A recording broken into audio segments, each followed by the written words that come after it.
ভাগ্যবতী নারী কাকে বলে জানেন? যে নারী তার জীবনে একজন সঠিক পুরুষ পেয়েছে, যে পুরুষ তাকে সম্মান করে, ভালোবাসে, আগলে রাখে তার ছায়া দিয়ে। যে পুরুষ শুধু তার ভালো সময় না, খারাপ সময়েও তার পাশে থাকে, নিজের সর্বোচ্চ দিয়ে তাকে আগলে রাখে। তার শখের নারী কষ্ট পাবে এমন কোনো কাজ সে কখনোই করে না। সঠিক পুরুষের নজর শুধুমাত্র তার শখের নারীর দিকেই থাকে সর্বদা।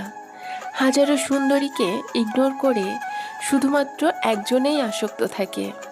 জীবনে যে কোনো পরিস্থিতিতে সে পাশে থাকে, হাতটা শক্ত করে ধরে রাখে। সঠিক পুরুষের ভালোবাসা আসলে অনেক সুন্দর হয়। আর সেই ভালোবাসা যে নারী পেয়েছে, সে নারী নিঃসন্দেহে ভাগ্যবতী একজন নারী।